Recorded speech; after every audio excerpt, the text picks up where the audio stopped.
වස්සාන ධර්ම දේශනා මේ සොඳුරු දහම් කතාව අවසානයේ සාරිපුත්තයන් වහන්සේ සාදුකාර දීලා විමසනවා මේ තරම් වේලාවක් මෙතන ඉඳලා බණ දේශනා කරපු ධර්මයේ කතා කරපු ඊටා මිහිරි දහම් කතාවක යෙදුණු ඔබ වහන්සේ කවුද කියලා. ඒතර උන්වහන්සේ කියනවා මම තමයි මන්තානි පුත්ත පුන්න කියලා.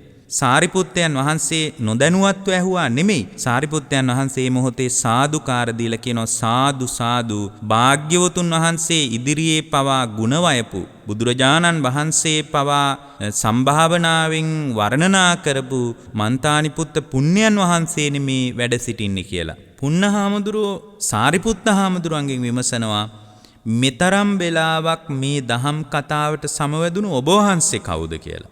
උන්වහන්සේ එකහෙලාම මම තමයි සාරිපුත්ත පළවෙනි ශ්‍රාවකයා මම ධර්මසේනාධිපති කියන්නේ මට මෙන්න මේ කතා කියන්න ගියේ නෑ. බලන්න ඒකයි උන්වහන්සේලාගේ ගුණවත්කම. ඒ රහතන් වහන්සේලාගේ නික්ලේශී ගුණේ මතුවෙන තැන් අපිට පරිස්සමෙන් අහුවෙනවා මේ තැන්වලදී. උන්වහන්සේ දේශනා කරනවා ඇවැත්නි මගේ අම්මාගේ නම සාරී බැමිණිය කියනවා. මගේ නම උපතිස්ස කියනවා.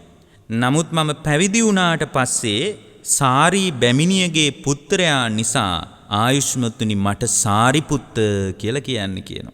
ඒ වෙලාවේ පින්වත්නි අර මන්තානිපුත්ත පුන්න හාමුදුරුවෝ සිවුර ඒකාංශ කරලා කියනවා අනේ සමාවෙන්න ධර්ම සේනාධිපති වෙච්ච සාරිපුත්තයන් වහන්සේ මේ පමණ වෙලාවක් මගෙන් ධර්මය අහන්නේ කියලා දන්නවනම් මගේ කටෙන් මේ වචන ටික එළියට එන්නෙත් නෑ කියනවා.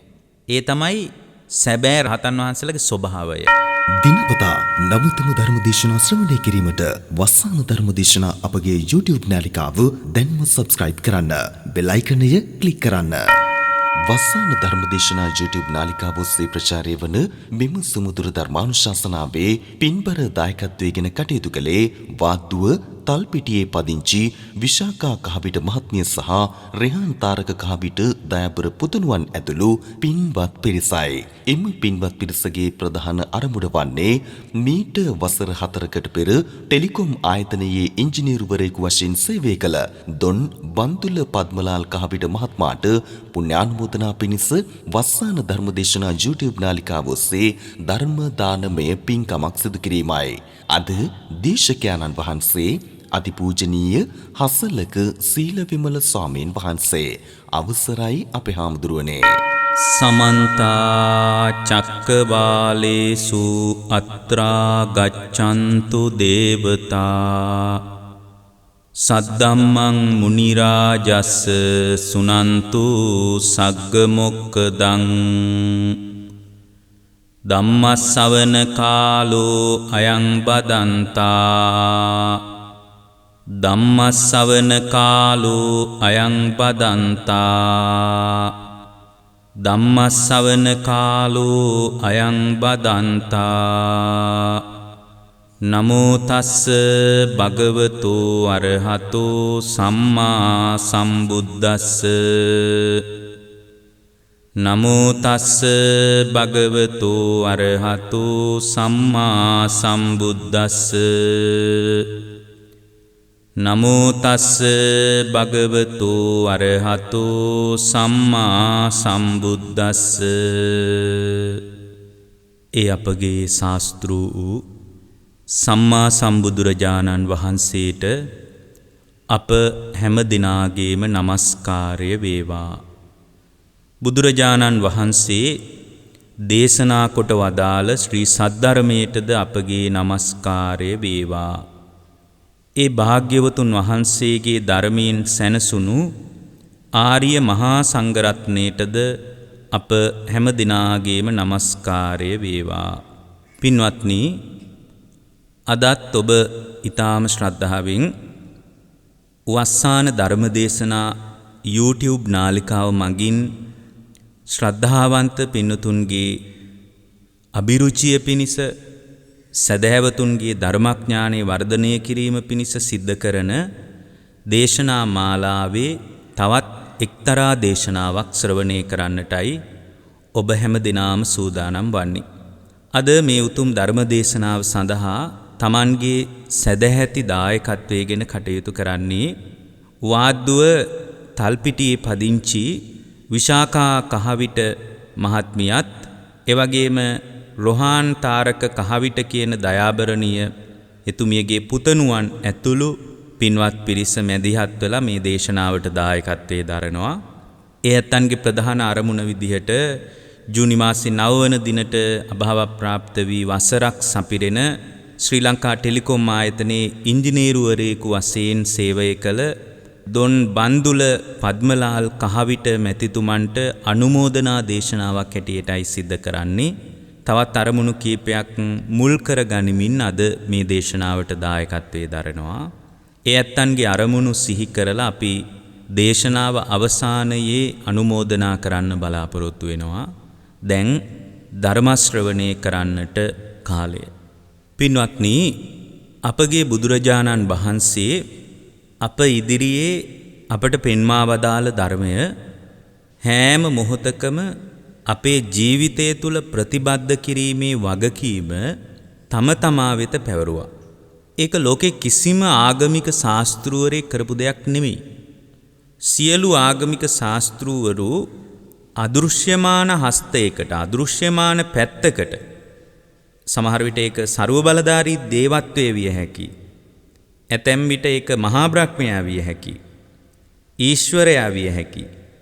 කුමන හෝ ප්‍රබල අදෘශ්‍යමාන බලවේගයක් විසින් අපව හසුරුවන බවත් මේ සියලු බලපෑම ලෝකේ පවරන්න පුළුවන් විදිහට විවිධ ආගමික ඉගැන්වීම් වල කතා කරද්දී බුදුරජාණන් වහන්සේ තමයි තමන්ගේ ශ්‍රාවකයාගේ දෑත මත වගකීම තිබ්බේ. තම තමාගේ ස්වකීය කුසලතාවයට අනුව තම තමන්ට පුළුවන් මේ ධර්මය ප්‍රායෝගිකව ගලප ගන්න. තම තමා වෙත පැවරෙන වගකීමක් විදියටයි බුද්ධ ශ්‍රාවකයන් විදියට අපි ඒ කාරණේ සලකන්න අවශ්‍ය වෙන්නේ. තමන්ගේ දියුණුව හදා ගන්නවද, පිරිහීම හදා ගන්නවද කියන එක බාහිර ලෝකයේ කෙනෙක් මත සාකච්ඡා කරන්න පුළුවන් දෙයක් නෙමෙයි. ඒක තම තමාගේ ස්වකීය සිහිය පැවැත්වීම මත, තමන්ගේ ඉන්ද්‍රිය සංවරය මත ගොඩනැගෙන දෙයක්. ඒ නිසා බුදුරජාණන් වහන්සේ අපට උගන්වපු බොහෝම ලස්සන දේශනාවක් තියෙනවා. ඒ දේශනාවේ නම බිලාර සූත්‍රය. බිලාර සූත්‍රයේ දේශනා කරන්න පින්වත්නි හේතු වුණේ බුදුරජාණන් වහන්සේගේ සමයේ උන්වහන්සේ ජේතවනාරාමේ වැඩ ඉන්නකොට එක්තරා ස්වාමින් වහන්සේලා පිරිසක් බුදුරජාණන් වහන්සේට මතක් කරපු කාරණයක් මුල් කරගෙන තමයි බුදුරජාණන් වහන්සේ මේ බිලාර සූත්‍රයේ අන්තර්ගතයේ පැහැදිලි කරන්නේ. එක හාමුදුරුව කෙනෙක් වැඩ හිටියා. ඒ හාමුදුරුව තමන්ගේ ජීවිතයේ පැවිදි ජීවිතයේ අර්ථය තේරුම් ගත්තේ නැහැ. ඒ ස්වාමීන් වහන්සේ අවංකව ධර්ම මාර්ගයේ දියුණු කරන්න ආපු කෙනෙක්. හැබැයි ටික කාලයක් යනකොට වැඩි වැඩියෙන් තමන්ගේ හිතවත් අයගේ ගෙවල් වලට පිණ්ඩපාත යන්න පටන් ගත්තා. දැන් මේ සිද්ධිය වෙන්නේ භාග්‍යවතුන් වහන්සේ වැඩ ඉන්න කාලේ. උන්වහන්සේ ජේතවනාරාමේ වැඩ ඉන්නවා.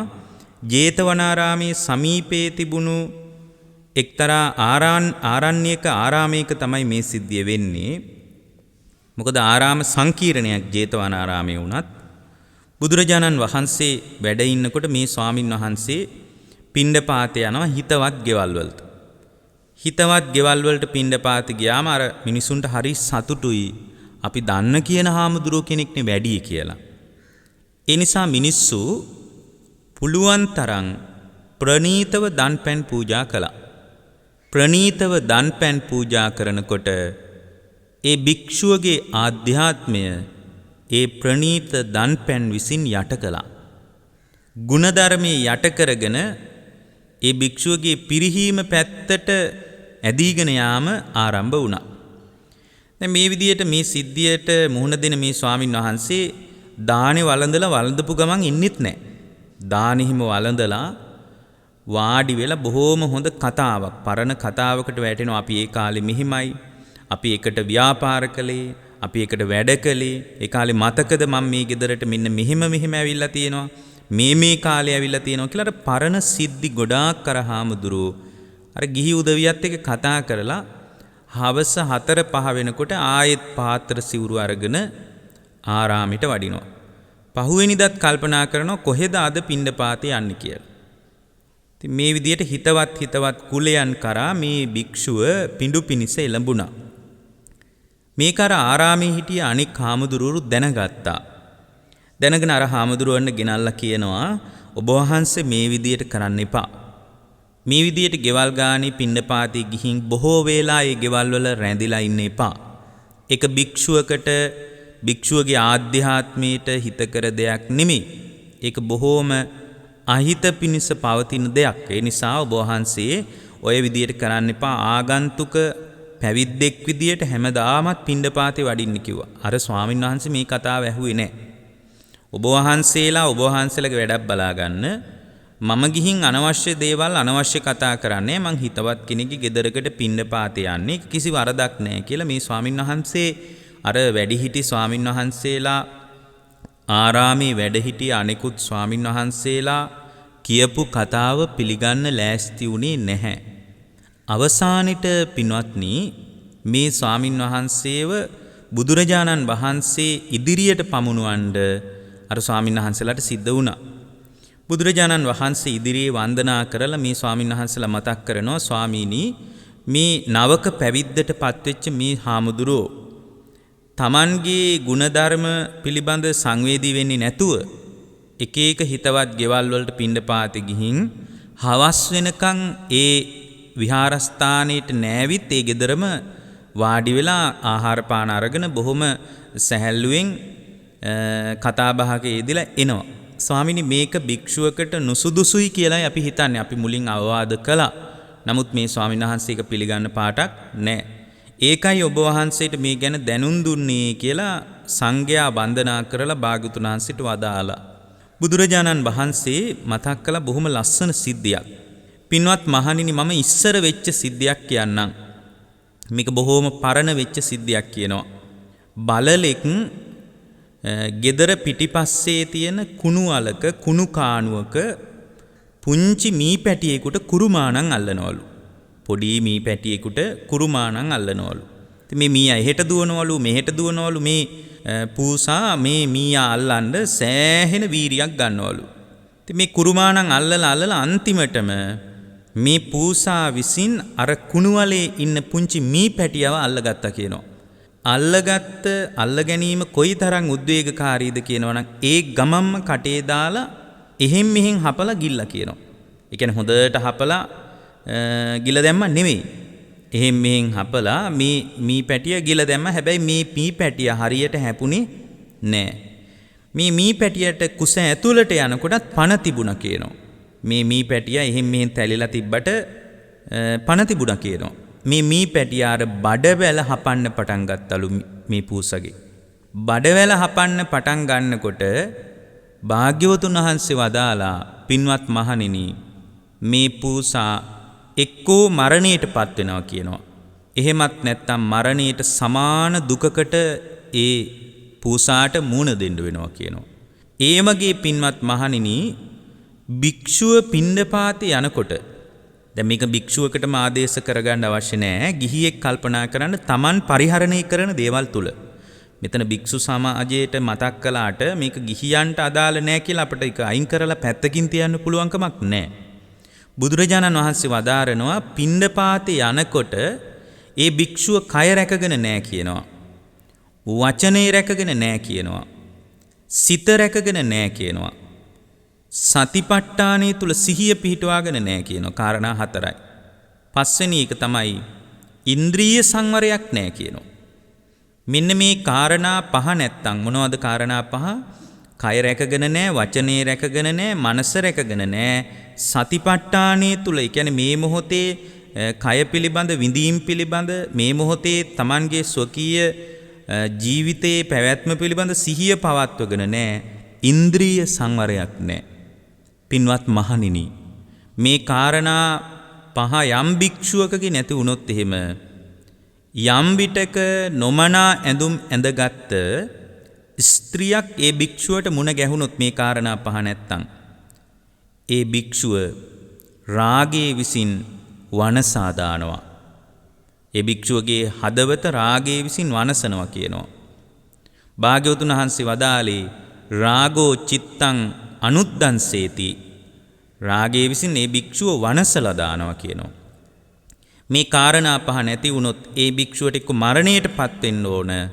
මරණයට සමාන දුකකටපත් වෙන්න වෙනවා කියනවා. මෙතන මරණය කියලා කිව්වේ මේ ජීවිතේන්ද්‍රයේ රූපේ බිඳ වැටෙන එකට නෙමෙයි. බුදුරජාණන් වහන්සේ මේ දේශනාවේ මතක් කරනවා පින්වත් මහණෙනි මේ ශාසනයේ මරණය කියලා කියන්නේ ශික්ෂාපද පිරිහිලා ගිහි බවට පත්වෙන එක. ශික්ෂාපද පිරිහිලා ගිහි බවට පත්වෙන එක. බුද්ධ ශ්‍රාවකෙක් නම් Tamanගේ තිසරණේ paludu කරගන්න එක. තිසරණේ paludu වෙන්න පුළුවන්. ඊට පස්සේ තමයි ඔය විවිධ ලංකාවේ දැන් නම් පවතින බෝනගේන් වගේ ආගමික කණ්ඩායම් වලට ඔහු අහු වෙලා යනවා. ඊට පස්සේ තිසරණේ ගැන වගේ වගක් නැහැ. උඩ බලාගෙන සින්දු කියා දෙවියන්ට කී ඉන්නයි වෙන්නේ. දැන් එතන හරියට බුද්ධ ශාසනය තුල මැරුණා වගේ කියලායි භාග්‍යවතුන් වහන්සේ වදාළේ. දැන් මෙතන මීයාට මුහුණ දෙන්න වෙන අත්දැකීම සහ පූසා බරපතල අර්බුදයකට වැටෙන අවස්ථාවේ උන්වහන්සේ වදාලා මරණය හෝ මරණයට සමාන දුකකටපත් වෙන්න වෙනවා කියලා. බුද්ධ ශාසනයේ මරණයට සමාන දුක කියලා කියන්නේ ප්‍රතිකර්ම කළ යුතු කිලිටි සිතක් සහිත වෙනවා. ප්‍රතිකර්ම කරලා විකල්ප යොදලා පිළිසරණ හදාගන්න පුළුවන්. දැන් භික්ෂුවකට නම් පොහොය කර්ම විනය කර්ම කරලා ඇවැත් දෙසාගෙන පිරිසුදු වෙන්න පුළුවන් මට්ටමක් තියෙනවා. හරියට මරණයට සමාන දුකකටපත් වෙනකොට ප්‍රතිකර්ම කරලා මරණයටපත් වීමට ඉඩ නොදී බරපතල රෝගී වෙච්ච රෝගියෙක් බේරාගන්නේ යම්සේද. අන්න ඒ විදිහට පිළිසරණ විකල්ප ප්‍රතිකර්ම කෙරෙහි යොමු කිරීම නිසා හිත කිලිටි භාවයට පත්වීමෙන් නවතිනවා කියනවා. ඒතර බුදුරජාණන් වහන්සේ වදාලා කාරණා පහකින් ශක්තිමත් වෙන්න ඕනේ. යා ගිහියෙක් වෙන්නත් පුළුවන්, පැවිද්දෙක් වෙන්නත් පුළුවන්. මොනවද කාරණා පහ? සිත රැකගන්න එක වැදගත්. කය රැකගන්න එක වැදගත්. වචනේ රැකගන්න එක වැදගත්. සතිපට්ඨානය තුල සිහිය පිහිටවා ගන්න එක වැදගත්. ඉන්ද්‍රිය සංවරය වැදගත්. මෙන්න මේ කාරණා පහ තිබුණොත් ඒ කාරණා පහ තියෙන තැනක රාගයේ විසින් ඒ පුද්ගලයාගේ හිත වනසන්නේ නැහැ. ද්වේෂයේ විසින් ඒ පුද්ගලයාගේ හිත වනසන්නේ නැහැ. මෝහය විසින් ඒ පුද්ගලයාගේ හිත වනසන්නේ නැහැ. ඒ පුද්ගලයා අමුතුවෙන් පන්සිල් රකින්නවා, අටසිල් රකින්නවා කියලා අමුතුවෙන් කරන්න දෙයක් නැහැ.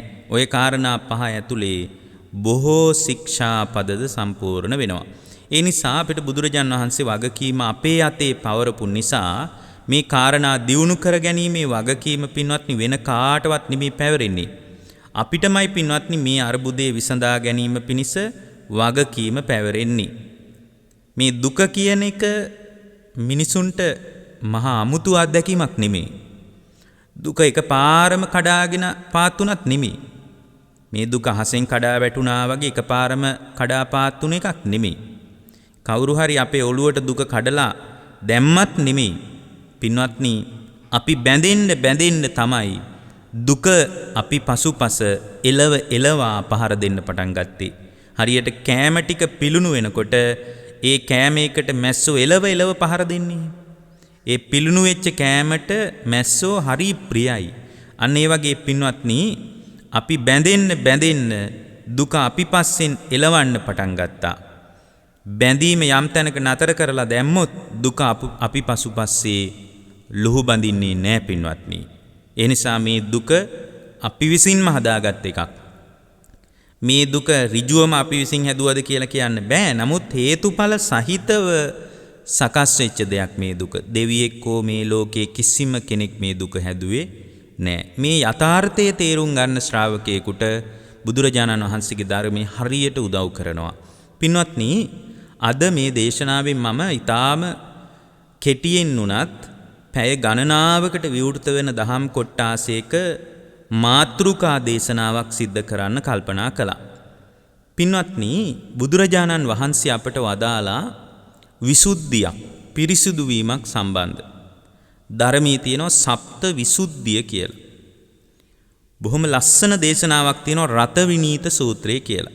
රත විනීත සූත්‍රයේදී බුදුරජාණන් වහන්සේගේ මේ දේශනාව තුළ සප්ත විසුද්ධිය පිළිබඳ බොහොම රමණීය දහම් කොටාසයක් පැහැදිලි වෙනවා.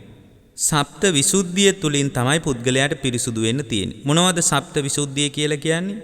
සීල විසුද්ධිය, චිත්ත විසුද්ධිය, දිට්ඨ විසුද්ධිය, කාංකා විතරණ විසුද්ධිය, ඊට පස්සේ භාග්‍යවතුන් වහන්සේ වදාලා මග්ගා මග්ග ඥාන දර්ශන විසුද්ධිය, පටිපදා ඥාන දර්ශන විසුද්ධිය මේ විදිහට පැහැදිලි කරපු කාරණා අතර අවසානෙට තියෙනවා ඥාන දර්ශන විසුද්ධිය කියලා එකක්. මෙන්න මේ හත තුලින් තමයි පුද්ගලයාට තමන්ගේ විදර්ශනා ඥානය අවදි කරගෙන ලෝකේ පරමාර්ථය දැක ගන්න තියෙන්නේ.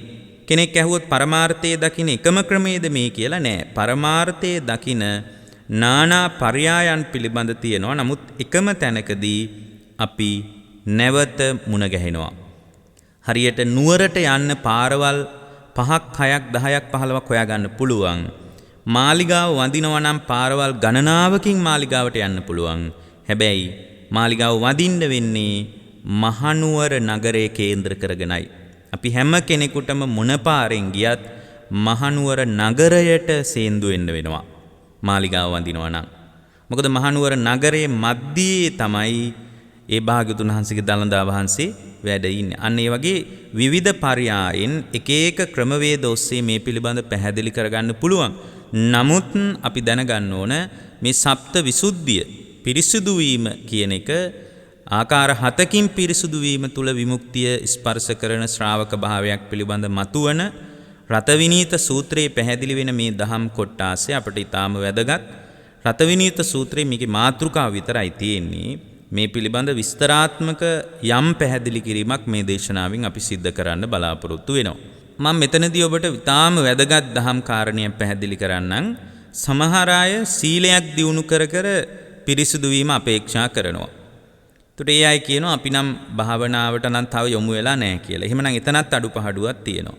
තවත් කොට්ටාසයක් ඉන්නවා අපි නම් භාවනා කරන්නේ අපිට ඔය සිල් වැඩකුත් නැහැ, ආරාම වැඩකුත් නැහැ, පන්සල් වැඩකුත් නැහැ, සංඝයා වැඩකුත් නැහැ. අපි අපේ භාවනාවක් කරගෙන අපි අපේ පාඩුවේ ඉන්නවා කියලා කියනවා. එතනත් අඩුපහඩුකම් තියෙනවා. මොකද මේ විසුද්ධීන් කීපය තමන්ගේ ජීවිතය තුළ ජීවමාන වෙන්න තමයි නිවන් දොරේ හැප්පෙන ශ්‍රාවක භාවයක් අපට මුණ ගැහෙන්නේ. නිවන් දොරේ හැප්පෙන ශ්‍රාවක භාවයක්. අමතද්්වාරං. ඒ අමතද්්වාර ස්වභාවය හදා ගන්නවා නම් මේ දේශනාව ඊටාම වැදගත් වේවි කියලා මම කල්පනා කරනවා. සාරිපුත්ත මහරහතන් වහන්සේට එක්තරා වෙලාවක අහන්න ලැබෙනවා මන්තානිපුත්ත පුන්න කියන හාමුදුරුවෝ බුදුරජාණන් වහන්සේ විසින් වර්ණනා කළ බව. දහම් සභාවේදී මන්තානිපුත්ත පුන්න ස්වාමින් වහන්සේ සම්භාවනාවට පාත්‍ර වෙන අවස්ථා සාරිපුත්තයන් වහන්සේ දැකලා තියෙනවා. හැබැයි මන්තානිපුත්ත පුන්න හාමුදුරුවෝ නිතර බුදුරජාණන් වහන්සේ වැඩ ඉන්න තැනට ආපු බවක් සඳහන් වෙන්නේ නැහැ. නමුත් බුදුරජාණන් වහන්සේ උන්වහන්සේව හරියට අගය කරපු අවස්ථා, වර්ණනා කරපු අවස්ථා තියෙනවා. ඒ වගේ වර්ණනා කරනකොට සාරිපුත්තයන් වහන්සේට එක්තරා වෙලාවක හිතෙනවා දැන් සාරිපුත්ත හාමුදුරුවෝ කියන්නේ ගෞතම බුදුරජාණන් වහන්සේගේ පළවෙනි ශ්‍රාවකයා. බුදුරජාණන් වහන්සේ මේ විදියට ಗುಣ වයනකොට සාරිපුත්තයන් වහන්සේට හිතෙනවා අනී මේ මන්තානිපුත්ත පුණ්‍යයන් වහන්සේ අපිටත් ඇසුරු කරන්න ලැබෙනවා නම් කොයි තරම් දෙයක්ද කියලා කල්පනා වුණා. එහෙම කල්පනා වෙලා ආරාමේ හිටිය තවත් හාමුදුරුවෝ කෙනෙකුට කිව්වා මන්තානිපුත්ත පුන්න ස්වාමීන් වහන්සේ වැඩියොත් මටත් පොඩ්ඩක් මතක් කරන්න කියලා කිව්වා. ඉතින් කාලයක් ගියා. කාලයක් යනකොට දවසක් මන්තානිපුත්ත පුන්න හාමුදුරුවෝ විහාරයට වැඩියා. ඒ වෙලාවේ අර හාමුදුරුවන්ට මතක් වුණා සාරිපුත්තයන් වහන්සේ කිව්වානේ මට පොඩ්ඩක් මතක් කරන්න කියලා ගිහින් ඉක්මනින් කිව්වා සාරිපුත්තයන් වහන්සේ අන්න අද මන්තානිපුත්ත පුන්න ස්වාමීන් වහන්සේ වැඩම කරලා. ඉතින් උන්වහන්සේ ඉක්මනින් මේ සිවුරු දරාගෙන ඉක්මනින් වැඩියා සාරිපුත්තයන් වහන්සේ. වඩිනකොට අර මන්තානිපුත්ත පුන්න ස්වාමීන් වහන්සේ පිටත් වෙනවා. පිටිපස්සෙන් වැඩියා. අන්දවණේට වැඩියා. ඒතර අන්දවණේ එක ගහක් මුල මන්තානිපුත්ත ස්වාමීන් වහන්සේ වැඩ ඉන්නකම් පිටිපස්සෙන් ගියා. මේ දැන් මේ කවුද යන්නේ? සාරිපුත්තයන් වහන්සේ. පිටිපස්සෙන් ගිහින් අර පුන්න ස්වාමීන් වහන්සේ අන්දවණේ ගහක් ඇසුරු කරමින් වාඩි වුණාට පස්සේ උන්වහන්සේ ළඟට ගිහින් සිවුර ඒකාංශ කරගෙන සාරිපුත්තයන් වහන්සේ විමසනවා ඔබ වහන්සේ මේ බඹසර සීලේ රකින්නේ සීල විසුද්ධිය පිණිසද? මොකද බුදුරජාණන් වහන්සේ හරියට අගය කරපු වර්ණනා කරපු සම්භාවනාවට භාග්‍යවතුන් වහන්සේ තුල පවා පාත්‍ර වෙච්ච කෙනෙක් නෙමේ පුන්නහාමුදුරුවෝ කියන්නේ. ඒ නිසා සාරිපුත්තයන් වහන්සේට උවමනයි උන්වහන්සේ සමග පිළිසඳර කතාවක යෙදෙන්න. ඒකයි උන්වහන්සේ විමසන්නේ ඔබ වහන්සේ මේ විදියට බ්‍රහ්මචර්යා සීලේ රකින්නේ සීල විසුද්ධිය පිණිසද? එතකොට උන්වහන්සේ කියනවා නෑ මං සීල විසුද්ධිය පිණිස නෙමෙයි. එහෙනම් ඔබ වහන්සේ මේ බඹසර සීලේ රකින්නේ චිත්ත විසුද්ධිය පිණිසද? ඒකටත් නෙමෙයි. දිට්ඨ විසුද්ධිය පිණිසද? ඒකටත් නෙමෙයි. කාංකා විතරණ විසුද්ධිය පිණිසද? ඒකටත් නෙමෙයි. මග්ගා මග්ග ඥාන දර්ශන විසුද්ධිය පිණිසද? ඒකටත් නෙමෙයි. පටිපදා ඥාන දර්ශන විසුද්ධිය පිණිසද? ඒකටත් නෙමෙයි. එහෙනම් ඔබ වහන්සේ මේ බඹසර රකින්නේ ඥාන දර්ශන විසුද්ධිය පිණිසද? ඒකටත් නෙමෙයි.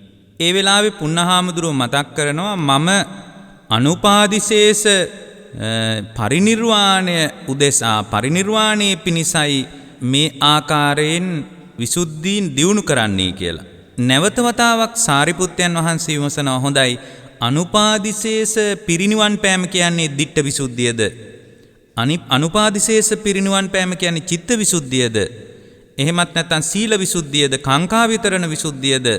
මග්ගා මග්ග ඥාන දර්ශන විසුද්ධියද? පටිපදා ඥාන දර්ශන විසුද්ධියද? එහෙමත් නැත්නම් ඥාන දර්ශන විසුද්ධියද කියලා නැවත වතාවක් අහනවා. ඒ වෙලාවේ පුන්න හාමුදුරුව මතක් කරනවා ආයුෂ්මතුනි විනිවිද යන ප්‍රඥාව සහිත කෙනාට උපමාවෙන් උනත් තේරෙනවා කියනවා. මොකද්ද උපමාව? උන්වහන්සේ වදාරනවා ඇවැත්නි හරියට රජ්ජුරුව කොසල් රජ්ජුරුව ගමනක් යනවා සවැත් නුවර ඉඳලා සාකේත නුවරට. කොසල් රජ්ජුරුව සවැත් නුවර ඉඳලා සාකේත නුවරට යන යොදුන් 7 එක දිගටම එකම කරත්තකින් යන්නේ නැහැ ආරක්ෂාව පිණිස. සාමාන්‍යයෙන් රජවරු ආරක්ෂාව ගැන නිතර හිතනවනේ. රජ්ජුරුව ආරක්ෂාව පිණිස එකම කරත්තයකින් ගමන යන්නේ නැහැ කියනවා. කරත්ත 7ක් පාවිච්චි කරනවා. පළවෙනි යොදුන ගිහින් කරත්තයෙන් බහිනවා. එතනින් පස්සේ එතන කරත්තයක් ලෑස්ති කරලා තියෙනවා. ඒ කරත්තයෙන් යනවා ඉතුරු යොදුන. දෙවනි යොදුන අවසාන වෙන තැන තව කරත්තයක් තියෙනවා. මේ විදියට රජ්ජුරුව සවැත් නුවර ඉඳලා සාකේත නුවරට කරත්ත 7කින් ගියාම ආයුෂ්මතුනි රජතුමා ආවේ ගමන නිමා කළේ මේ කරත්තෙන් කියලා කියන්න පුළුවන්ද කියලා අහනවා. බලන්න බොහොම තියුණු උපමාවක්. මේ කරත්තෙන් ආවේ කියලා කියන්න බෑ. මොකද රජ්ජුරුවන්ට මේ කරත්ත 7ම උදව් වෙලා තියෙනවා. අන්න ඒ වගේ සීල විසුද්ධිය උදව්වක් කියනවා චිත්ත විසුද්ධියට. එහෙම නැත්නම් සීල විසුද්ධියෙන්ම අනුපාදිශේෂ පිරිනිවන් පෑමේ පටිපාටිය සම්පූර්ණ වෙනවාය කියලා ප්‍රතිවේද කරන්න පුළුවන් කමක් නැහැ කියනවා. ඒ විදිහට බලනකොට මේ සොඳුරු දහම් කතාව අවසානයේ සාරිපුත්තයන් වහන්සේ සාදුකාර දීලා විමසනවා මේ තරම් වේලාවක් මෙතන ඉඳලා බණ දේශනා කරපු ධර්මයේ කතා කරපු ඊටා මිහිරි දහම් කතාවක යෙදුණු ඔබ වහන්සේ කවුද කියලා. ඒතර උන්වහන්සේ කියනවා මම තමයි මන්තානි පුත්ත පුන්න කියලා. සාරිපුත්තයන් වහන්සේ නොදැනුවත්ව ඇහුවා නෙමෙයි. සාරිපුත්තයන් වහන්සේ මොහොතේ සාදුකාර දීලා කියනවා සාදු සාදු භාග්‍යවතුන් වහන්සේ ඉදිරියේ පවා ගුණවයපු බුදුරජාණන් වහන්සේ පවා සම්භාවනාවෙන් වර්ණනා කරපු මන්තානි පුත්ත පුණ්‍යයන් වහන්සේ නෙමේ වැඩ සිටින්නේ කියලා. පුන්නහාමුදුරුව සාරිපුත්ත හාමුදුරුවන්ගෙන් විමසනවා මෙතරම් වෙලාවක් මේ දහම් කතාවට සමවැදුණු ඔබ වහන්සේ කවුද කියලා. උන්වහන්සේ එකහෙලාම මම තමයි සාරිපුත්ත පළවෙනි ශ්‍රාවකයා මම ධර්මසේනාධිපති කියන්නේ මට මෙන්න මේ කතා කියන්න ගියේ නෑ. බලන්න ඒකයි උන්වහන්සේලාගේ ගුණවත්කම. ඒ රහතන් වහන්සේලාගේ නික්ලේශී ගුණේ මතුවෙන තැන් අපිට පරිස්සමෙන් අහුවෙනවා මේ තැන්වලදී. උන්වහන්සේ දේශනා කරනවා ඇවැත්නි මගේ අම්මාගේ නම සාරී බැමිණිය කියනවා. මගේ නම උපතිස්ස කියනවා. නමුත් මම පැවිදි වුණාට පස්සේ සාරී බැමිණියගේ පුත්‍රයා නිසා ආයුෂ්මතුනි මට සාරිපුත්ත කියලා කියන්න කියනවා. ඒ වෙලාවේ පින්වත්නි අර මන්තානි පුත්ත පුන්න හාමුදුරුවෝ සිවුර ඒකාංශ කරලා කියනවා අනේ සමාවෙන්න ධර්ම සේනාධිපති වෙච්ච සාරිපුත්තයන් වහන්සේ මෙපමණ වෙලාවක් මගෙන් ධර්මය අහන්නේ කියලා දන්නවනම් මගේ කටෙන් මේ වචන ටික එළියට එන්නෙත් නෑ කියනවා. ඒ තමයි සැබෑ රහතන් වහන්සේලාගේ ස්වභාවය. පින්වත්නි මෙතනදී අපි මතු කරගන්න අවශ්‍යයි මේ දහම් කොටාසේ. සීල විසුද්ධිය කියන්නේ කුමක්ද? බුදුරජාණන් වහන්සේ වදාරනවා සීලයකින් තොර සමාධියක් ආනිසංසදායක වෙන්නේ නැහැ කියලා. ඒ වගේම සීලේ පිළිබඳ ප්‍රකට වාක්‍යයක් තියෙනවා සීලේ පතිට්ඨාය නරෝ සපඤ්ඤෝ චිත්තං පඤ්ඤංච භාවයන් කියලා. දීඝනිකායේ පරිනිබ්බාන සූත්‍රය වගේ තැන්වල තියෙනවා සීල පරිභාවිතෝ සමාධි මහත්ඵලෝ හෝති මහානි සංසා. සමාධිය වැඩෙන්න නම් ඊටාම තියුණු සීලයක් තියෙන්න ඕන කියලා. පළවෙනියෙන් බුද්ධ ශ්‍රාවකයා නිවන ගැන ඉලක්කයක්, නිවන ගැන අදහසක්, නිවන ගැන හිතේ කොනක හරි යම්කිසි නිමිත්තක් පිහිටවාගෙන ඉන්නවා නම් ඒකාන්ත වශයෙන් සීල විසුද්ධිය කියන එක ඊටාම වැදගත්. සීලයෙන් ඇති කරගන්න පාරිශුද්ධිය වැදගත්. සීලේ විවිධ ප්‍රභේදයන් කතා කරනවානේ. පංච සීලය ගැන කතා කරනවා. ආජීව අට්ඨාංගමක සීලය ගැන කතා කරනවා. මෙතනදී සීල විසුද්ධියට වඩාත් කිට්ටු සීලය තමයි ඉන්ද්‍රිය සංවර සීලය. මොකද ඉන්ද්‍රිය සංවර සීලය නිසා පංචස්කන්ධ උපාදානය වීමේ ගැඹුරු ක්‍රියාවලියට අවතීර්ණය නොවි තමාව ප්‍රවේශම් වීම පිණිස ඉන්ද්‍රිය සංවර සීලය වැදගත්. ඇස සංවර කර ගැනීම, කන සංවර කර ගැනීම, මේ ආදී ඉඳුරන් සංවර කරගත්ත තැනක ඇස මුල් කරගෙන රාගය ඒ හිතේ හිටින්න තියෙන අවස්ථාව අඩුයි. කන මුල් කරගෙන ද්වේෂය ඒ හිතේ රැඳෙන්න තියෙන අවස්ථාව හරිම අඩුයි. ඉන්ද්‍රියන් මුල් කරගෙන මෝහය ඒ හිතේ රැඳෙන්න තියෙන අවස්ථාව අඩුයි. රූප දැක්කහම ලෝභය ඇති වෙන විදිහට කල්පනා නොකොට, රූපය දැක්කහම පටිගයක් ඇති වෙන විදිහට කල්පනා නොකොට සිත මැදහත්ව තබා ගන්න සීලය උදව් කරනවා. ඒකෙදි මම පුද්ගලිකව වඩාත් ප්‍රිය කරනවා ඉන්ද්‍රිය සංවර සීලයට. මගේ පුද්ගලික අදහස භාග්‍යවතුන් වහන්සේගේ දේශනාවකදී වැදගත් නෑ තමයි.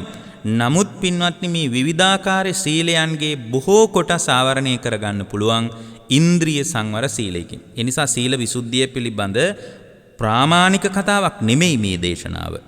මාතෘකා කතාවක් බව අපි මතක තියාගන්න ඕන. මේ දේශනාවේ කාලයේ හැටියටයි අපි මතක් කරන්නේ. එහෙමනම් සීලයක් මත පිහිටපු ශ්‍රාවක භාවය මුලින්ම හදාගන්න ඕනේ. ඒක තමයි බුදුරජාණන් වහන්සේගේ ශ්‍රාවකයෙක්ගේ පදනම හැටියට අපගේ බුදුරජාණන් වහන්සේ අපට පෙන්වා වදාළේ. දෙවැනි විසුද්ධිය තමයි චිත්ත විසුද්ධිය. චිත්ත විසුද්ධිය කියලා කියන්නේ සම්පූර්ණයෙන්ම හිත පිරිසුදු කරගන්න එක. කෙටියෙන් කිව්වොත් සිතේ එකඟ භාවයේ තමයි පාරිසුද්ධ චින්තනයක් උදා කරන්නේ. සිත අපිරිසුදු වෙන්නේ කොහොමද? සිත අපිරිසුදු වෙන්නේ කෙලෙස් නිසා. සීලයක් මත පිහිටා චිත්ත සමාධිය දියුණු කරනවා නම් ඒක ආනිසංසදායක වෙන්නේ චිත්ත විසුද්ධිය පිණිස පවතින ආවේනික ලක්ෂණය හිතේ ස්වභාවය බුද්ධ ශ්‍රාවකයා තේරුම් ගන්න ඕන. පින්වත්නි, කෙලෙස් වලින් සිතුවිලි හිතට ගලාගෙන එනකොට මේ හිත ස්වභාවයෙන්ම දූෂණය වෙනවා, කිලිටි වෙනවා. සිතට සිතුවිලි ගලන්නේ නැති අවස්ථාවේ සිත ප්‍රභාස්වරයි. සිත කිලිටි වෙනකොට මුළු සත්ව පුද්ගල භාවය තුල පිහිටා ඉන්න මේ සත්වයාම කිලිටි වෙනවා. සමාධිමත් සිතක් මෙතන අදහස් කරන්නේ. චිත්ත විසුද්ධිය කියලා කියන්නේ සමාධිමත් සිතක්. චිත්ත විසුද්ධිය කරා පැමිණෙනවා නම් පළවෙනි ධ්‍යානෙ, දෙවෙනි ධ්‍යානෙ ආදී ධ්‍යානයක් හෝ හිතේ උපදව ගන්න ඕනේ. එහෙමනම් මේ චිත්ත විසුද්ධිය පිණිස භාවනා කළ යුතුමයි. අද ඇතැම් පිරිස් කියනවා භාවනාව ඕනේ නැහැ කියලා. ඒක මේ මිනිසුන්ගේ තියෙන දෘෂ්ටියේ ප්‍රශ්නයක් මිසක් භාග්‍යවතුන් වහන්සේගේ මූලික දේශනාවට ඒ කියන කාරණා ගැලපෙන්නේ නැහැ පින්වත්නි. ඔබ දක්ෂ විය යුතුයි මම මේ කියන කාරණා වුණත් බුදුරජාණන් වහන්සේගේ මූලික දේශනාවත් එක්ක ගලපලා බලන්න. සමාධිමත් සිතක් කියලා කියන්නේ අඩුම පළවෙනි ධ්‍යානයේම උපදව ගන්න ඕන කියලා දෙයක් නැහැ. පළවෙනි ධ්‍යානයේට කිට්ටු වෙච්ච තැනක් හරි තියෙන්න ඕනේ. එතකොට තමයි චිත්ත විසුද්ධිය කරා පැමිණෙන්න පුළුවන් වෙන්නේ. පළවෙනි ධ්‍යානයේට කිට්ටු වෙච්ච හිතට කියනවා උපචාර සමාධිය කියලා. සිත නිසලව තබා ගන්න උපචාර සමාධිය උදව්වක්. පින්වත්නි, සති සමාධි වීරිය කියන අංග ටික තමයි සම්මාදිට්ඨිය පිණිස උපකාර කරන්නේ. එතකොට සතිය කියන්නේ සම්පූර්ණයෙන්ම හිතත් එක්ක ඇති වෙන කාරණයක්. සමාධිය කියලා කියන්නේ සම්පූර්ණයෙන්ම මනෝමූලික තත්වයක්. සතියයි සමාධියයි එහෙමත් නැත්නම් සම්මා සතිය සහ සම්මා සමාධිය කියන අංග දෙකට සම්මා වායාමයේ හෙවත් වීරියෙන් උදව්ව දෙනවා ළඟින්ම ඉඳගෙන, කිට්ටුවෙන්ම ඉඳගෙන. සම්මා සතියයි සම්මා සමාධියයි සම්මා වායාමයයි කියන තුන කිට්ටුවෙන් ඉඳගෙන උදව් කරනවා සම්මා දිට්ඨිය පිණිස. සම්මා දිට්ඨිය පිණිස උදව් කරන සම්මා සතිය, සම්මා සමාධිය, සම්මා වායාම කියන තුනම චිත්ත විසුද්ධියට සම්බන්ධයි. මේ තුන හරියට කොන්ක්‍රීට් දාපු ස්තම්භයක් වගේ හොඳට පිහිටා තිබ්බොත් තමයි ඊටාම පිවිතුරු සම්මාදිට්ඨියක් උපදින්නේ. එහෙම නැතුව සම්මා සතිය පිහිටලා තියෙන මඩේ හිටවපු ඉන්නක් වගේ නම් සම්මා සමාධිය එහෙට මෙහෙට වැනෙනවා නම් සම්මා වායාම හිටි ගමන් මතු වෙනවා හිටි ගමන් නැති වෙලා යනවා නම් එතන සම්මාදිට්ඨිය උපදවන්න බෑ. සම්මා සතියයි සම්මා සමාධියයි සම්මා වායාමයයි මුල් කරගෙන සම්මාදිට්ඨිය ඇති වෙනවා.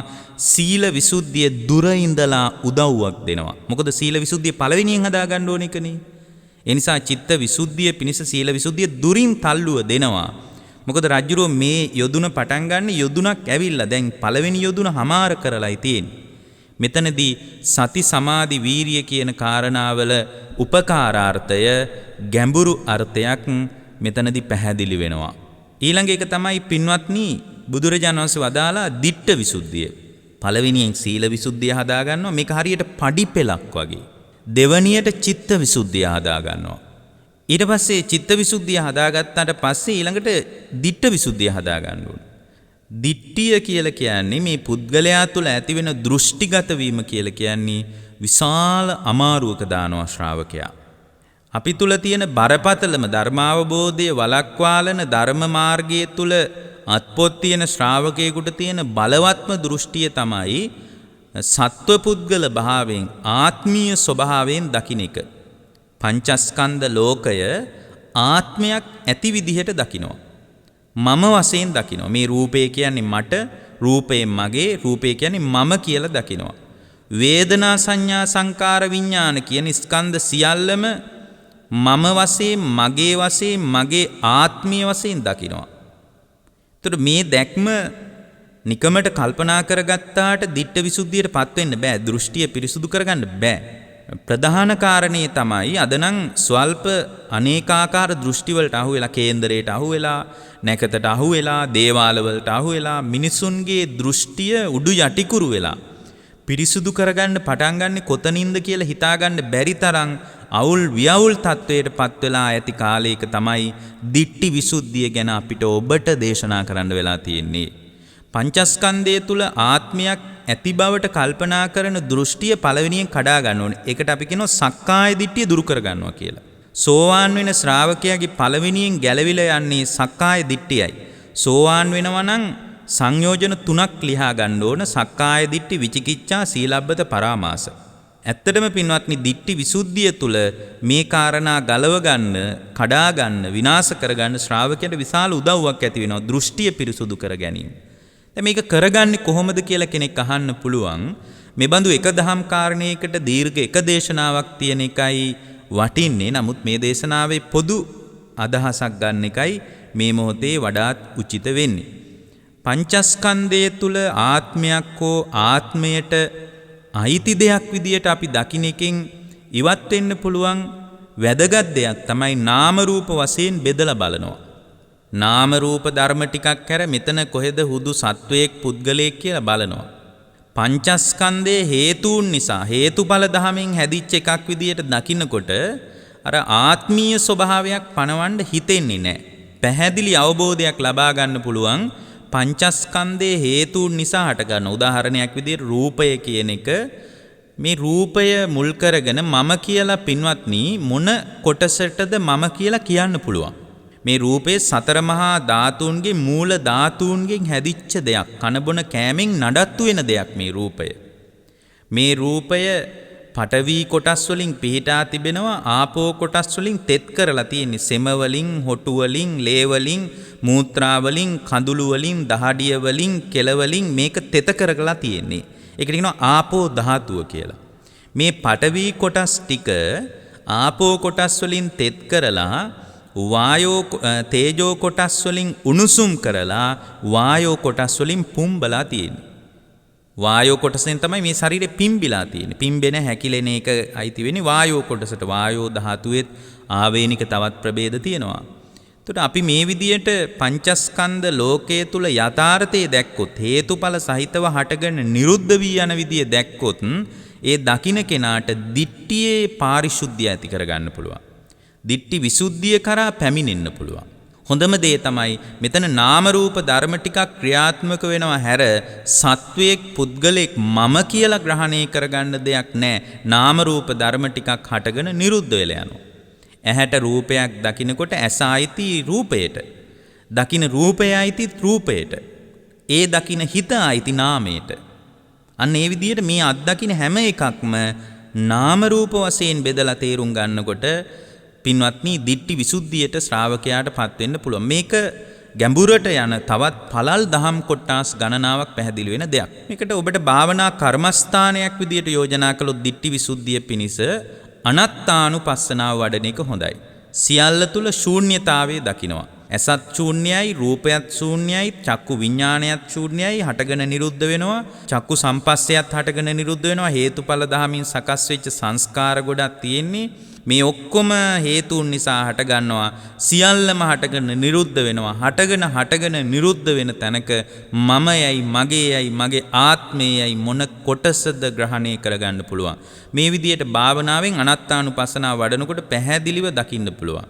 තව විදියකින් පුළුවන් ඕනනම් ධාතු 6කට බෙදලා ධාතු 6ක් තියෙන පඨවි ආපෝ තේජෝ ආකාශ විඥාන කියලා මෙතන ධාතු 6ක් තියෙන ගැහැණු පිරිමි වශයෙන් බෙදීමක් නැහැ. මගේ දරුවා, මගේ අම්මා, මගේ ආදරවන්තිය කියලා අපි එළියෙන් අල්ලගත්තට මේ ඔක්කොම ධාතු වශයෙන් ගත්තොත් සමතාවයක් තියෙනවා.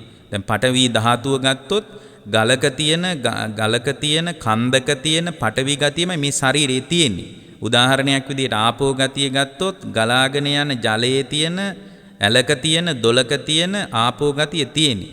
ආපෝ ගතිය එකතු කළොත් එහෙම මේක ගැහැණුන්ගේ ආපෝ ගතිය, පිරිමින්ගේ ආපෝ ගතිය කියලා බෙදන්න බෑ. සෙම ටිකක් ගත්තොත් දැන් තිරිසන් සතුන්ගේ පවා සමතාවයක් තියෙන මූල ස්වභාවය ගත්තොත්. දැන් සමහර තිරිසන් සත්තු ඉන්නවා ගවයෝ වගේ සත්තුන්ගේ නාස්පුඩු වලින් සෙම බේරෙනවා. එතකොට ඒ සෙම ටිකක් අරගෙන මේක පිළිකුල් කතාවක් විදිහට දකින්න ඕනේ නෑ. මේක තමයි යථාර්ථයේ දකින්න ඒකතා වැදගත් අවස්ථාවක් අපි මේ කියන්නේ. ඒ වගේම මිනිස්සෙක්ගේ සෙම ටිකකුත් අරගෙන ගැහැණු කෙනෙක්ගේ සෙම ටිකකුත් අරගෙන මේකේ මුල් ස්වභාවය ගත්තොත් මේ ටික ගැහැණුන්ගේ සෙම, මේක තවත් තිරිසන් සතෙක්ගේ සෙම, මේක පිරිමි කෙනෙක්ගේ සෙම, මේක ලදරුවෙක්ගේ සෙම එහෙම බෙදන්න බෑ. මූල ස්වභාවය ගත්තොත් එකයි. අපි තමයි මේකේ ඝන සංඥාවෙන් හදාගත්ත අපි ලෝකයක් තුල යථාර්ථයේ වහගෙන අවිද්‍යාවෙන් වැහිලා සත්ව පුද්ගල භාවයෙන් කතා කරන්නේ. අවශ්‍ය නම් ධාතු 6කට බෙදලත් යථාර්ථය තේරුම් ගන්න පුළුවන්. ඒ වගේම තවත් කෙනෙකුට අවශ්‍ය නම් පුළුවන් අට්ඨාරස ධාතු 18කට බෙදලා කල්පනා කරන්න, හේතුඵල වශයෙන් බලන්න පුළුවන්. මේ විදියට පින්වත්නි දිට්ඨි විසුද්ධිය පිණිස දෘෂ්ටිගත වීම බැහැර කරගන්න පරමාර්ථයක් විදියට පුහුණු කළ යුතු ක්‍රමවේද පිළිබඳ බුදුරජාණන් වහන්සේ අපට ඊටාම කරුණාවෙන් දේශනා කළා. ඊළඟ කාරණේ තමයි පින්වත්නි කාංකා විතරණ විසුද්ධිය. මම මේ ඊළඟ කාරණේ මතු කරන්නේ මුල් කාරණේට මම පැහැදිලි කිරීම ප්‍රාමාණිකයි කියලා හිතන්නේ නැහැ. නමුත් සප්ත විසුද්ධියම මෙතනදී මතු කරගන්න අවශ්‍ය නිසා. කාංකා විතරණ විසුද්ධිය.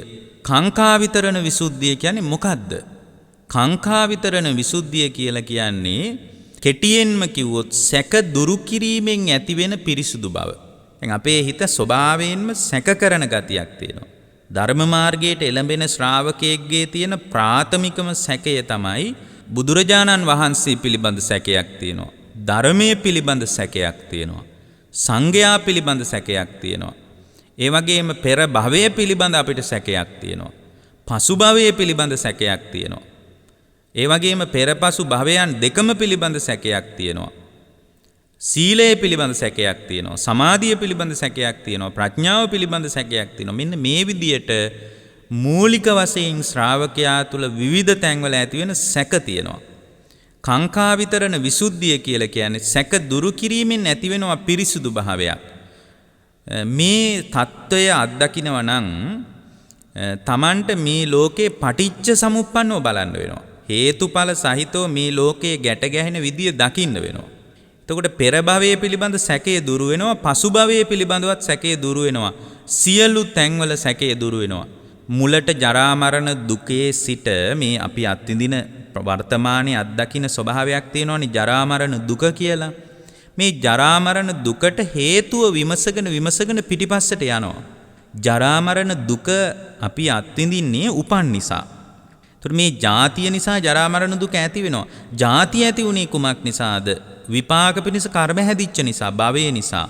භවය හැදුනේ කුමක් නිසාද? හේතුඵල සහිතව බලනවා. භවය ඇතුනේ Tamanගේ හිතේ ඇති වෙන උපාදානයක් නිසා, බැඳී යාමක් නිසා. උපාදානය ඇති උනේ කුමක් නිසාද? උපාදානය ඇති උනේ හිතේ ඇතිවෙච්ච තණ්හාව නිසා. තණ්හාපච්චය උපාදාන. තණ්හාව ඇති උනේ කුමක් නිසාද? තණ්හාව ඇති උනේ Tamanගේ හිත තුල විඳින්න යාම නිසා. විඳින දෙයට තණ්හාව ඇති වෙනවා. වේදනාපච්චය තණ්හා. විඳින්නේ කුමක් නිසාද? විඳින්නේ ස්පර්ශය නිසා. ඇසයි රූපයයි ඇහි විඥානය තුන එකතු වුණ නිසා ඇහැ මුල් කරගෙන චක්කු සම්පස්සජා වේදනාවක් ඇති වුනේ. එතකොට විඳීම ඇති වුනේ ස්පර්ශය නිසා. ස්පර්ශය ඇති වෙන්නේ මොකක් නිසාද? ස්පර්ශය ඇති වෙන්නේ ආයතන තියෙන නිසා. චක්කු ආයතනයක්, චක්කායතනයක් නැත්තම්, ඇස කියලා ආයතනයක් නැත්තම් කොහොමද ඇහෙන් විඳින්නේ? ආයතන තිබ්බ නිසායි විඳින්නේ. ආයතන කුමක් නිසාද ඇති වුනේ? ආයතන ඇති වුනේ නාම රූප ධර්මයන් නිසා. නාම රූප ධර්මයන් ඇති වුනේ කුමක් නිසාද? විඥානපච්චය නාම රූපං. විඥානයක් බැසගත්ත නිසා. ඇයි විඥානයක් බැහැගන්නේ? විඥානයක් බැහැගන්නේ සංස්කාර නිසා. පින හෝ පව හෝ ධානසිත නිසා. පුඤ්ඤාභි සංකාර, අපුඤ්ඤාභි සංකාර, ආනිඤ්ඤාභි සංකාර. මොකටද මේ විදියට මිනිස්සු සංකාර එකතු කරන්නේ? සංස්කාර වැඩින්නේ ඇයි? අවිද්‍යාව නිසා. ලෝකේ දුක පිළිබඳ නුවණක්, සමුදය පිළිබඳ නුවණක්, දුක ගැට ගැහෙන විදිය පිළිබඳ නුවණක්, දුක නිවෙන විදිය, නිරුද්ධ වෙන පටිපාටිය පිළිබඳ නුවණක්, ඒකට අනුගමනය කරන්න ඕන ක්‍රියාපිළිවෙත පිළිබඳ නුවණක් නැතිකම. ඒකට කියන්නේ අවිද්‍යාව කියලා. දුක්ඛේ අඥාන. දුක කියන්නේ මොකද්ද කියලා නොදන්නාකම නිසා ජරා මරණ දුක ඇති වෙන විදිය හේතුඵල සහිතව යම් ශ්‍රාවකයෙක් දැක්කොත් එයාගේ කාංකා විතරණ විසුද්ධිය සම්පූර්ණයෙන්ම සියලු සැකයන් දුරු කරගන්න පුළුවන්. එතකොට සාමාන්‍යයෙන් කාංකා විතරණ විසුද්ධියටපත් වුනාම ලෝකේ කතා කරන්නේ චුල්ලසෝතාපන්නයි කියලා. චුල්ලසෝතාපන්නයි කියලා කියන්නේ සෝවාන් වෙලා නැහැ. නමුත් එයාගේ සුගතිය ස්ථාවරයි කියලා. නමුත් පින්වත්නි, කාංකා විතරණ විසුද්ධියටපත් වුණා කියලා සුගතිය යනවාම කියලා අපිට අප වෙන්න බෑ. සුගතිය යාවි කියලා හිතන්න පුළුවන්. නමුත් බුද්ධ දේශනාවට අනුව නම් සංසාර ප්‍රවෘත්තිය දිහා බලනකොට සෝතාපන්න නොවිච්ච කිසිම ශ්‍රාවකයෙකුට පිළිසරණක් නැහැ. එයා ගිහියෙක් වෙන්නත් පුළුවන්, පැවිද්දෙක් වෙන්නත් පුළුවන්. පින්වත්නි, මේ විදියට දකිනකොට ඉදප්පච්චේතා පටිච්ච සමුප්පාදේ දකින්නකොට සියලුම සැක දුරු කරගන්න පුළුවන්. ඔන්න ඒකට විකල්පයක් මම කෙටියෙන් ඔබට කිව්වා. පස්වෙනි කාරණේ තමයි මග්ගා මග්ග ඥාන දස්සන විසුද්ධිය. මාර්ගයේ මෙයයි අමාර්ගයේ මෙයයි කියලා දැනගනිමින් පිරිසුදු වෙනවා. අද නම් මේක හරිම අමාරුයි. මොකද මාර්ගයේ මෙයයි කියලා විවිධ පැවිදි කණ්ඩායම්, ගිහි කණ්ඩායම් හුවා දක්වනවා. එකම මාර්ගයේ මෙයයි කියලා සමහර අය කියනවා. මගෙන් විතරයි නිවන අහගන්න වෙන්නේ කියලා කියනවා. එහෙම පින්වත්නි කාටවත් කියන්න බෑ. බුදුරජාණන් වහන්සේ පැහැදිලි කරපු එකම මාර්ගය තමයි සීල සමාධි ප්‍රඥාව. යම් තැනක සීලය එපා කියනවනම්, සමාධිය එපා කියන්නේ භාවනාව එපා කියනවනම්, එතන භාග්‍යවතුන් වහන්සේ පෙන්නපු එකම මාර්ගයේ කොයි කොටසින්ද සම්පූර්ණ වෙන්නේ? එහෙම කියන්න බෑ.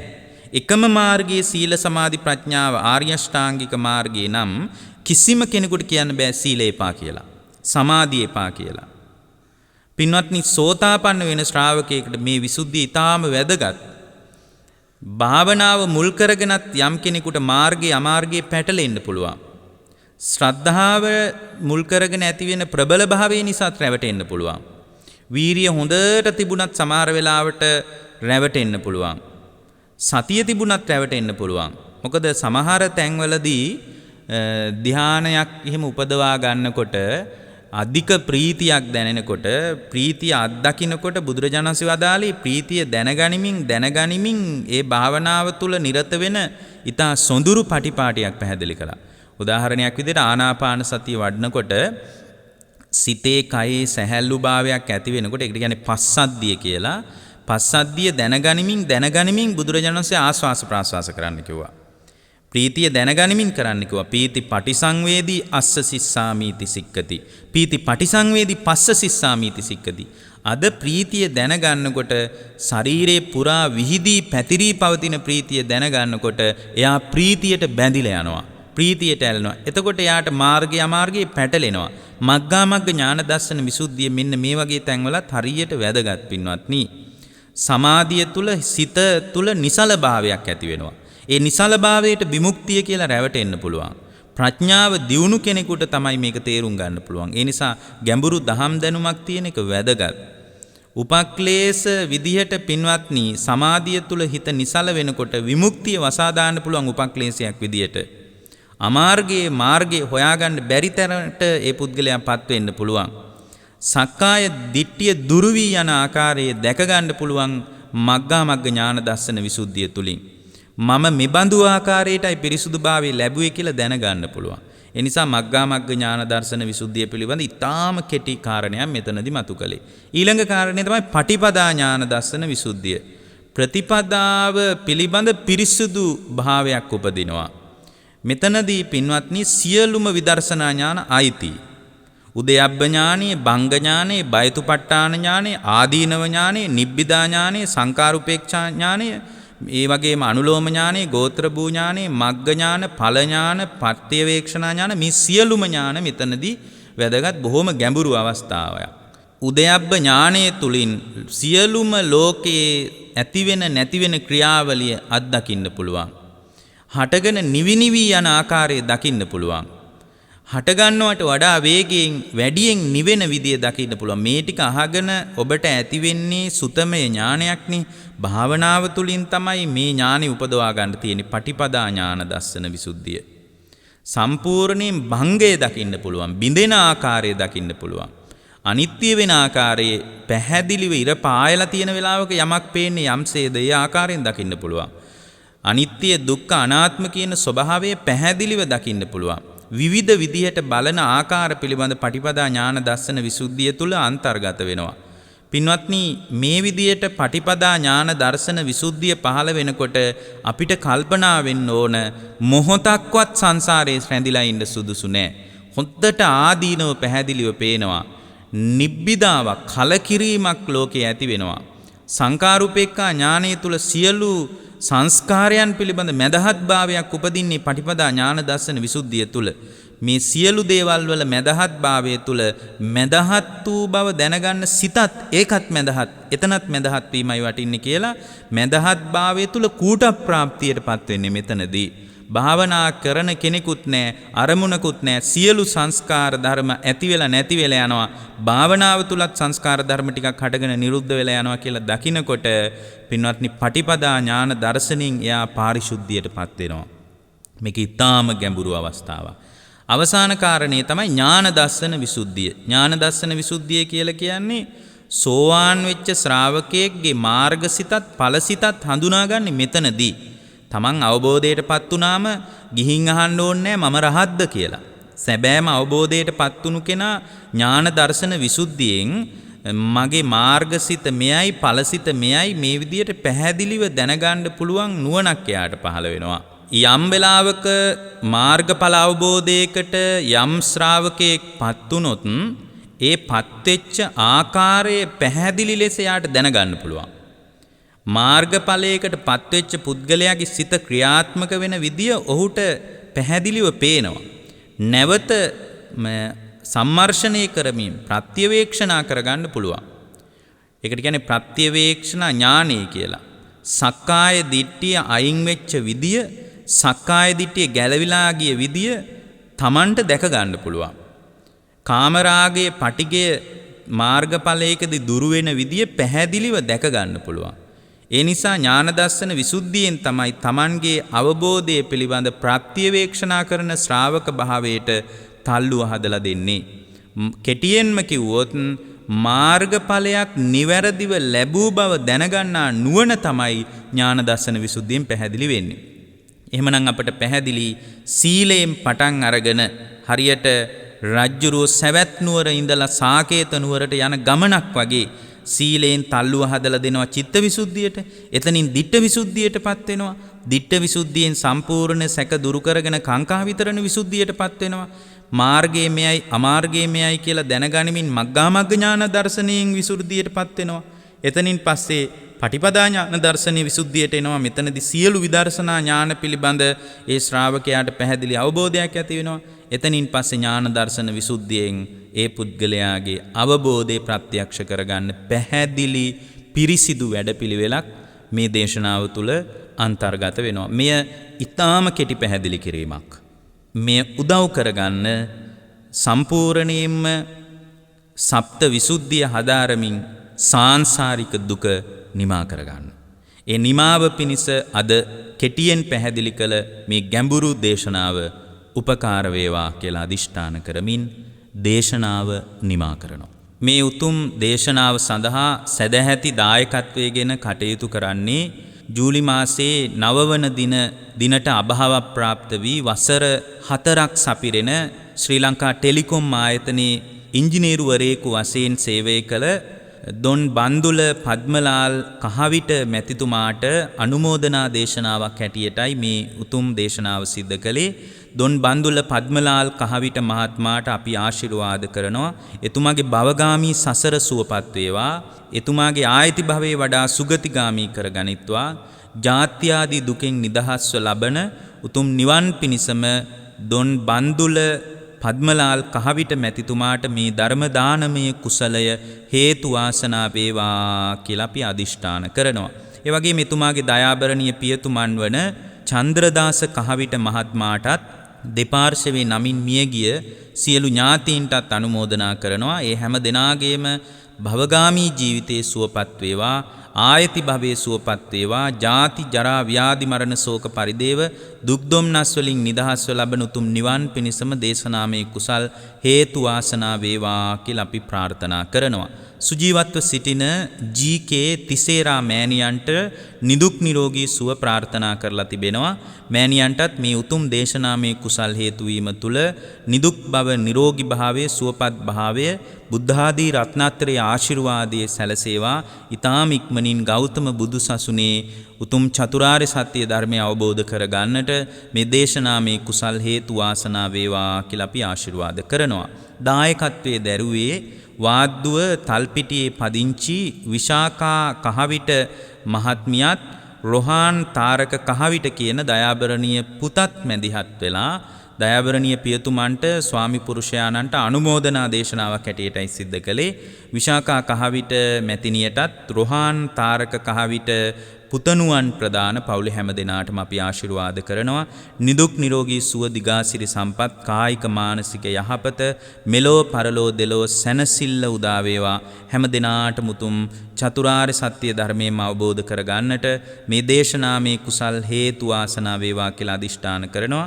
මේ දේශනාව විකාශය කිරීම සඳහා කැපවුණු වස්සාන ධර්ම දේශනා YouTube නාලිකාවේ පින්නතුන් හැම දෙනාටමත් සියලු දෙවියන්ටත් මියගිය ඥාතීන්ටත් ඔබ අප හැම දෙනාටමත් විශාකා කහවිට මැතිණිය රොහාන් තාරක කහවිට පුතණුවන් ප්‍රදාන හැම දෙනාටමත් ජීවිත අවබෝධය ධර්මාවබෝධය නිවන් පිණිසම දේශනාව හේතු වේවා කියන අදිෂ්ඨානයෙන් දේශනාව නිමා කරනවා. ඔබ හැම දෙනාටම තෙරුවන් සරණයි. වස්සාන ධර්මදේශනා YouTube නාලිකාව ඔස්සේ ඔබ ඒ ශ්‍රවණය කළේ මීට වසර 4කට පෙර පරලෝ සැපත් ටෙලිකොම් ආයතනයේ ඉංජිනේරුවරයෙකු වශයෙන් සේවය කළ දොන් බන්දුල පද්මලාල් කහවිට මහත්මයාට පුණ්‍යානුමෝදනා පිණිස වස්සාන ධර්මදේශනා YouTube නාලිකාව ඔස්සේ සිදු කළ ධර්ම දානමය පින්කමයි. ඒ වෙනුවෙන් පින්බර දායකත්වයෙන් කටයුතු කළේ වාද්දුව තල්පිටියේ පදිංචි විශාකා කහවිට දයාබර බිරිඳ සහ රෙහාන් තාරක කහවිට දයාබර පුතණුවන් ඇතුළු පවුලේ පින්වත් පිරිසයි. සිදු කළා වූ ධර්ම දානමය කුසලයේ ආනුභාවයේ බලයෙන් එම පින්වත් පිරිසට නිදුක් නිරෝගී චිරජීවනය උදා වේවායි සාදු සිතින් ප්‍රාර්ථනා කරමු. අද දේශකයන්න් වහන්සේ වන අතිපූජනීය හසලක සීලවිමල ස්වාමීන් වහන්සේටත් සිදු කළා වූ ධර්ම දානමය කුසලයේ ආනුභාවයේ බලයෙන් ප්‍රාර්ථනීය බෝධියකින් සුඛ පටිපදාවෙන් චතුරාර්ය සත්‍ය අවබෝධයේ පිණිසම මෙම ධර්ම දානමය කුසලය හේතු වාසනා වේවා. ධම්මසූ ඔබ සැමට සම්මා සම්බුදු සරණයි. ඔබටත් වස්සාන ධර්මදේශනා YouTube නාලිකාව ඔස්සේ දායකත්ව ධර්මදේශනාවක් ප්‍රචාරය කර ගැනීමට අවශ්‍ය නම් දැන්ම කතා කරන්න 071 57 57 13 දුරකථන අංකයට 071 57 57 13 දුරකථන අංකයට WhatsApp, Viber, ඊමෝ මගින් දැන්ම කතා කර ඔබේ දායකත්ව ධර්ම දේශනාව දැන්ම වෙන් කරවා ගන්න. ධම්ම සුවබ සැමට සම්මා සම්බුදු සරණයි. දිනපතා නවතම ධර්ම දේශනා ශ්‍රවණය කිරීමට වස්සාන ධර්ම දේශනා අපගේ YouTube නාලිකාව දැන්ම subscribe කරන්න. බෙල් අයිකනය ක්ලික් කරන්න.